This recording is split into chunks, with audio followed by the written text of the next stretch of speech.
college basketball's most explosive teams. All season long, they've rolled over opponents. Thursday in the Midwest Regional Semifinal, they ran past Utah by 31 points. Today, it's Wake Forest and All-America Tim Duncan standing in their way. Can he lead the Deacons to one more heart-stopping win? Wake working on LaRue, and later wouldn't go. Rebound Allen! The joy, the triumph. Two teams with one goal. The first spot in the Final Four is on the line as Kentucky takes on Wake Forest next.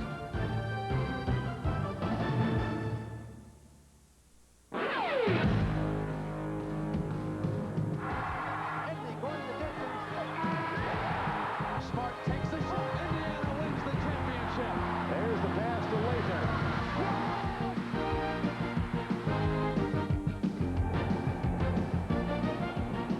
Today, the road to the Final Four runs through the Metrodome in downtown Minneapolis, site of today's Midwest Regional Final game between the 31-2 Kentucky Wildcats and the Wake Forest Demon Deacons, who come into this game with a record of 26-5.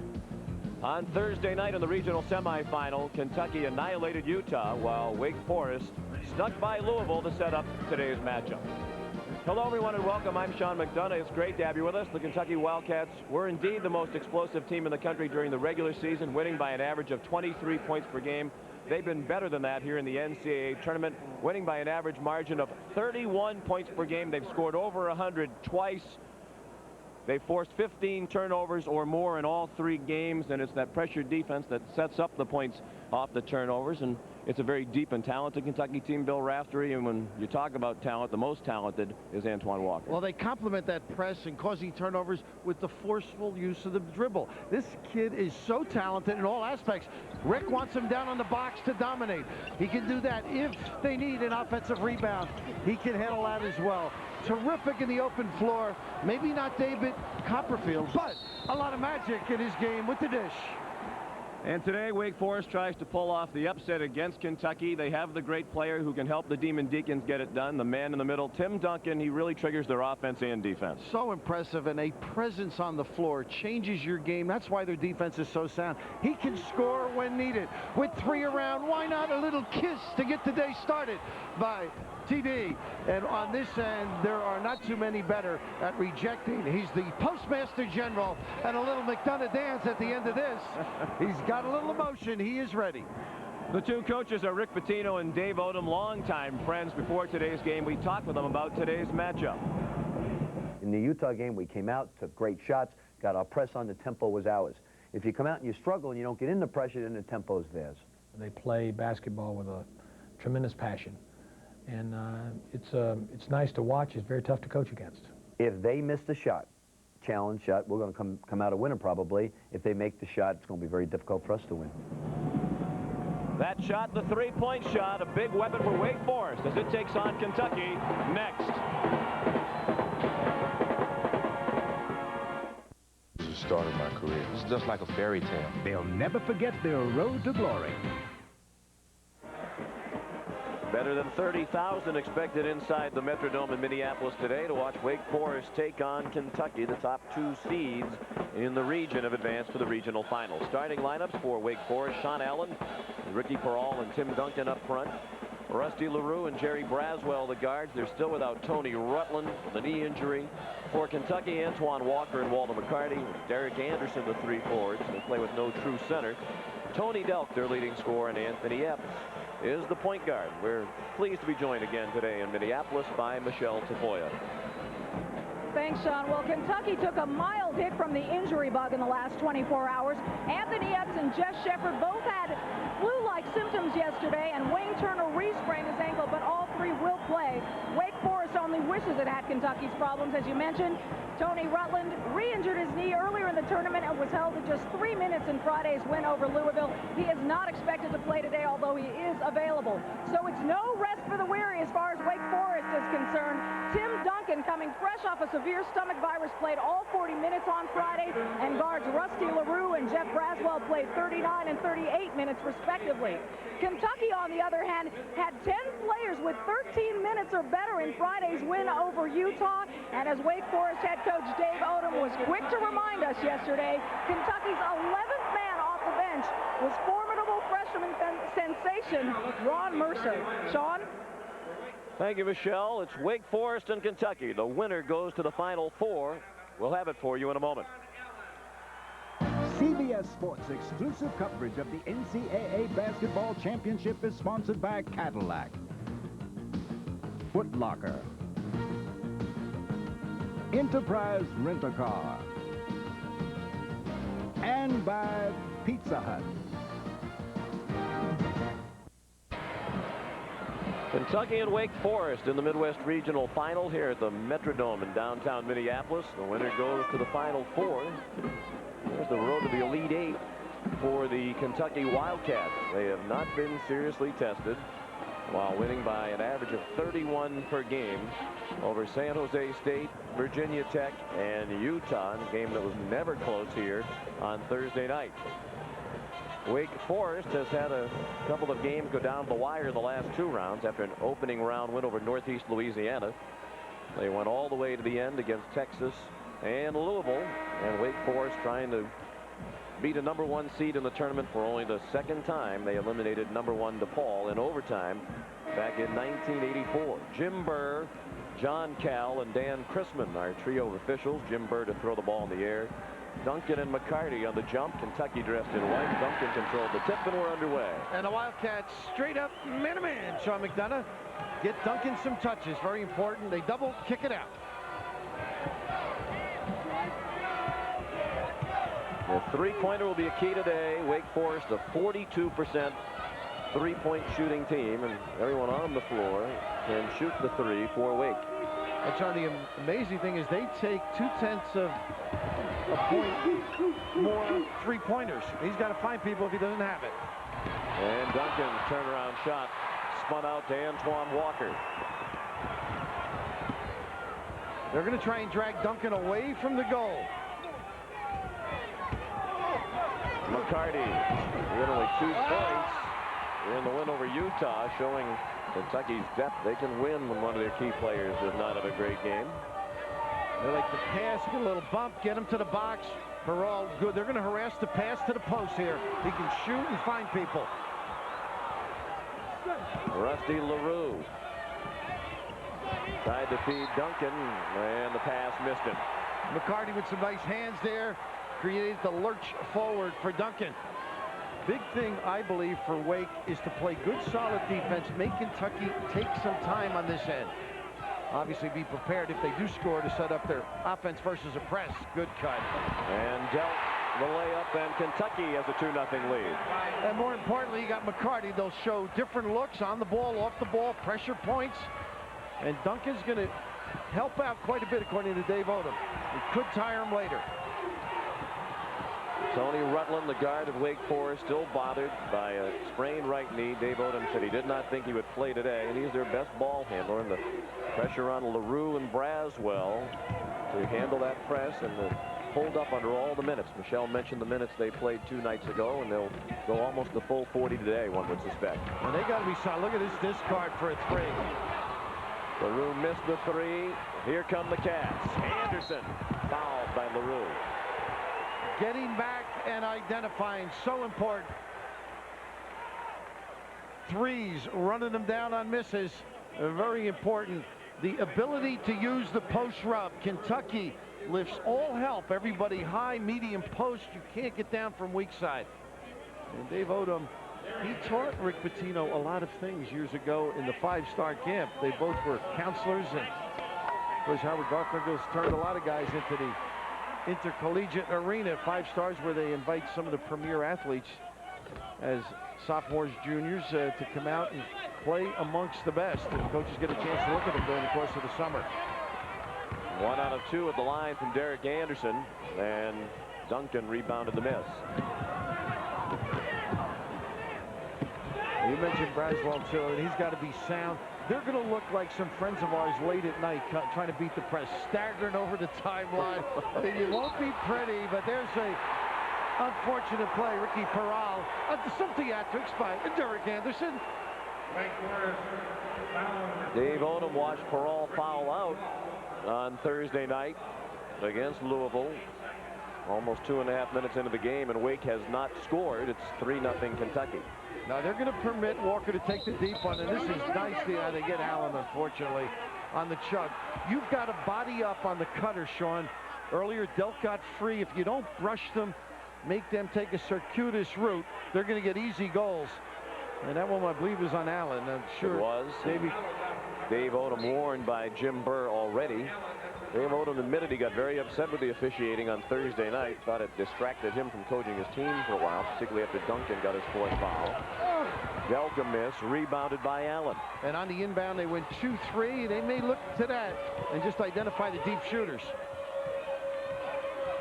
Epps out tightly on LaRue. Look at them deny the wing. And a turnover that will lead to an uncontested layup. They break you down mentally, too. I mean, great denial, harass the passer, no easy trips. And a free ball. And Epps came from out to in to field it. I believe Dan Chrisman pointed in the wrong direction. He meant to indicate it should be Wake Forest ball, and he did change the call. I think their half-court defense is as good as their full court. I mean, everybody thinks the full court pressure, but they just get after you in that half court so well. Dave Odom said yesterday, if we're going to turn the ball over, we have to throw it in the stand. He says the thing that will really kill us is the live ball turnover when we throw it to a Kentucky player and start the break for them, and there's an example of what he was talking about. And LaRue here with a little nick. They may have to take him out. And a concerned look. Wife Tammy, and Rusty LaRue's wife, and their infant son Riley. Nice to see him awake. The players were telling us they haven't seen much of the baby alert. Peral's having some problems. Walter McCarty, a big presence with the hands. And a long pass intended for Duncan. Well, Wake Forest really struggling against this full court pressure. They've turned it over 4 times, and they still have not scored more than 3 minutes into the game. Delk missed a 3. Allen kept it alive for Peral. And Wake values the basketball, only 13 a game. But without Rutland, it's a different look. Ooh, cross courts against this team. Oh, electrifying speed. Stephen Goolsby's come in wearing number 5 for Wake, with LaRue being bandaged on the bench. He's getting ready to check back in now. Braswell trying to get Wake on the board, and he does with a long 3. And Duncan applauds because he now knows Kentucky's got to get up on the shooters. It might open up some passing lanes to the big fella. Well, as bad as the start has been for Wake, they're only down 5-3, just more than 4 minutes played. Trailing those post rubs. McCarty, and Duncan backed off. And it's 7-3. They say the best way to go at a shot blocker is take it right to him. And that's what Kentucky wanted to do. Bettino very attuned to his presence inside. Because if they drag him away, he's not down on that block, ready to step in. All from Spain in a Duncan out of the Virgin Islands. He is immediately double teamed. As Dave Odom says, there isn't a team that doubles more quickly in the post than Kentucky. Quickest double team, I think, in the country. I've seen college or pros, this Kentucky team. Goolsby's 3, rebounded by Anderson. Epps a quick 3. Silent assassin. Come out of the gate against Utah. Just takes what you give him. That was a 2-point field goal for Epps, and it's 9-3. And it was Epps who set the pace. Rick Majerus decided to gamble, had his team play offense, and he knocked in some early jumpers to get Kentucky off and running on Thursday night. Duncan snared the rebound, and there's a foul on Kentucky. Fouls on Walter McCarty. Sean Allen's going to get that look because they're doubling off of him. Walter McCarty strong to the bucket, and Kentucky strong early. We mentioned at the outset this is a battle between teams with contrasting styles. Kentucky, an up-tempo team, full-court pressure, while Wake prefers the half-court game, a lower-scoring game. Kentucky's been blowing out their opponents. Wake Forest has been squeaking by. Much deeper bench for Kentucky. And I love what Dave Odom said. We got to be ourselves. They're the best in the country at pressure defense. We've got to defeat this pressure defense a certain way. They've struggled a little bit, but once over half court, they've been sound. 16-9 Kentucky. Turn and face. 9 minutes played. Walker back into the game. And a block by Duncan. Now that's Walker's game. Now if he goes away and uses the dribble and gets in, he can be a factor against Duncan. But I don't think with his back to the basket low, he's going to dominate. Duncan had 7 blocks against Louisville on Thursday night. The runner wouldn't go for Braswell, but he was bumped. Earlier today on CBS, Fort Hays State won the Division II national championship. Last night, a surprise, mild surprise, I think, based on the way we've seen Mississippi State play lately, as they beat UConn. Cincy, that's a surprise based on the margin of victory. Georgia Tech had been playing well. Great game between Syracuse and Georgia. Dramatic finish to regulation and overtime.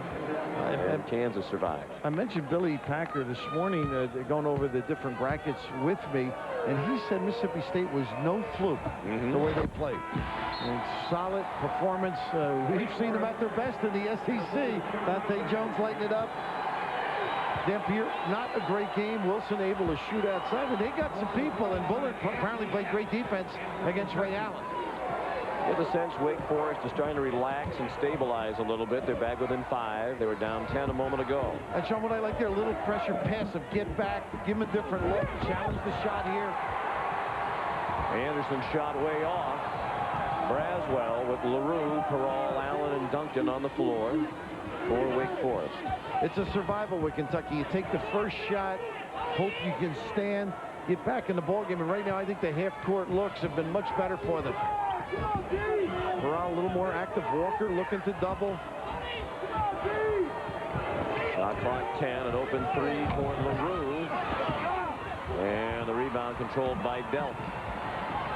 That's a shot Wake Forest has to make. They're going to have a chance today. LaRue called for the foul on the reach-in as Anderson went to drive by him, and that's 2 on Rusty LaRue, the only senior on this Wake Forest team. Now for a quarterback, that wasn't a good decision by Rusty. Get the small change foul, let it go if you can't get over there. They are not that deep. Obviously with Rutland out, the back court core not up to snuff. Anderson, good screen by Pope. Delk. The extra pass, like stuck in on the post by Walker. Delk out of the corner. That's a 3. They rotate it and find the guy. In talking with the Kentucky seniors yesterday, they said the biggest difference between last year, when they were eliminated in this round, the Elite 8 by North Carolina, and this year is they're a much more unselfish team this year. They played selfishly, they thought, in that game against Carolina and learned their lesson. They are tough on themselves. Some of their best games are their own workouts, don't you think? You can't simulate the pressure, the quickness of the Cats. Here's the double. Very quick double. Allen should get right to the box with Delk. LaRue had to fire that 3 with the shot clock running out. Allen got a finger on the rebound, could not control. Walker had 3 fouls on LaRue. Why, Rusty? Oh, let it go. He knows 2, 3. It really makes it difficult for Dave Odom. You mentioned being unselfish. This team complements their full court pressure with the same philosophy on the offensive end. Go for it. Turn, get out in numbers, leak out when you can. And right here, the judgment rather faulty by a guy who's used his head all through his career. And Walker completes the 3-point play. He has 5 points. And Kentucky has its largest lead, 11, at 22-11. They've got to do it in pieces. Nice job here. Chuck Daly was at Penn, and they had all starters over 6'5", no dribble, find spots. LaRue continues in action with 3 fouls. They really don't have any options on the bench, but Rutland suffering with a knee injury. They're doing a great job containing Duncan baseline. That's the only option he has to turn away from the double. I mean, they're so quick and it close. Once again, they're forced to fire a 3 from long range. Allen missed from in close. And it got batted to Walker. Got to make those, particularly when you're struggling. Spread the floor. Epps missed a 3. Duncan the rebound. 8 rebounds already for Tim Duncan, and a block called against Anderson. His first. Timeout. Back to Minneapolis in a moment. Feeling well, and hopefully we'll be back with us in the second half, but a much better looking partner, I might add, from Aviation High School, a 2-guard, and UCal Berkeley, Michelle Tafoya. Michelle, thanks for jumping in. Thanks for jumping all over my schools and promoting my alma maters. Let's take a look at our game summary so far at this time. Turnovers telling the story. Wake Forest, 9 of them, and UK just 2, and the scoring off those turnovers, again, Kentucky 8-0. The amazing thing, Michelle, is the ability, half-court defense by Kentucky. Normally, they're prolific in forcing you to turn the ball over, but they've been solid on the defensive end, half-court.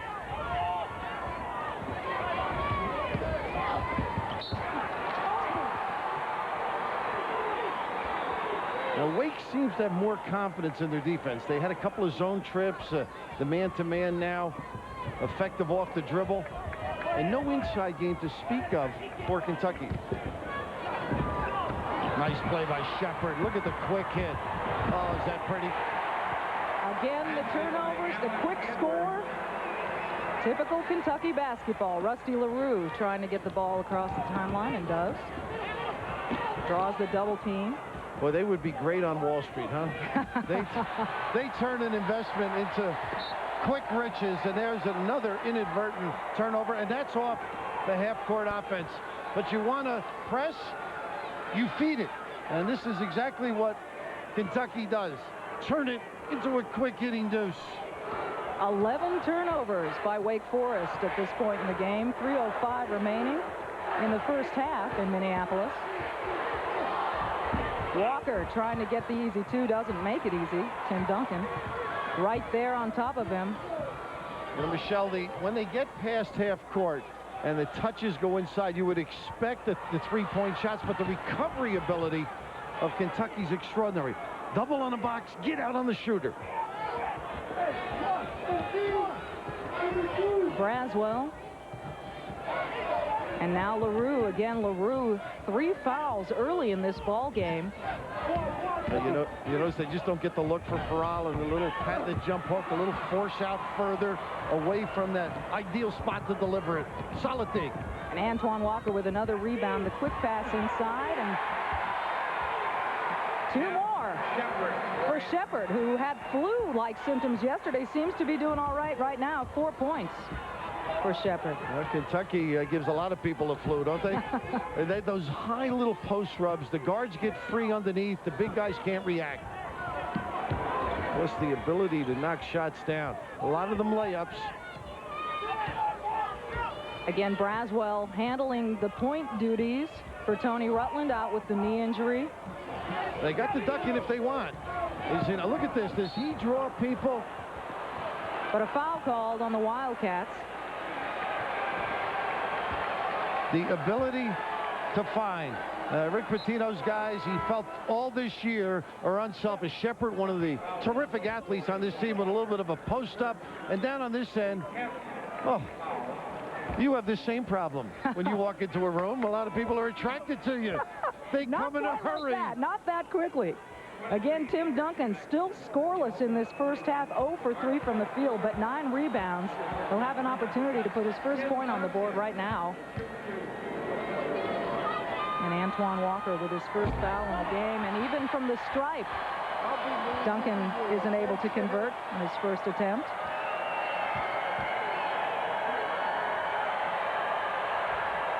makes the second, and that is the first point in the ball game for Tim Duncan. And defensively, he's been able to stay inside. His matchup is McCarty. Now, let's see, they go a little zone now, Michelle. And they get a kick on this one.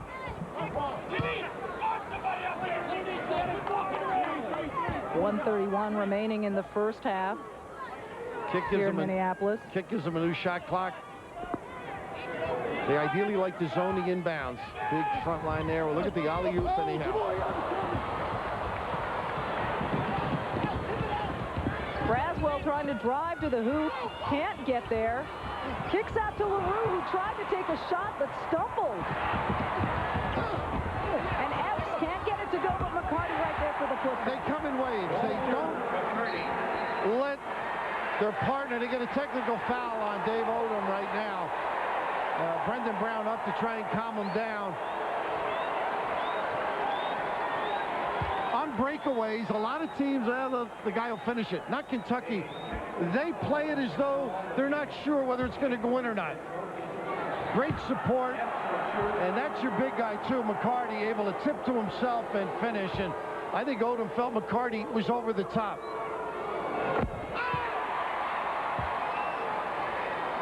Epps makes the first of the two free throws. They look like they're halfway there, and they almost are. Well, they want to go east. You can see that in the way they played this tournament. The SEC, Rick Pitino said, championship that they lost may have been a good thing for them. A different looking team, much more aggressive, confident, extremely unselfish. Epps made both of those free throws. He, another one who felt foolish yesterday, and a foul call. And LaRue inside with his fourth foul, if it is him. Or they were already lacking depth in their backcourt. That really hurts Wake Forest.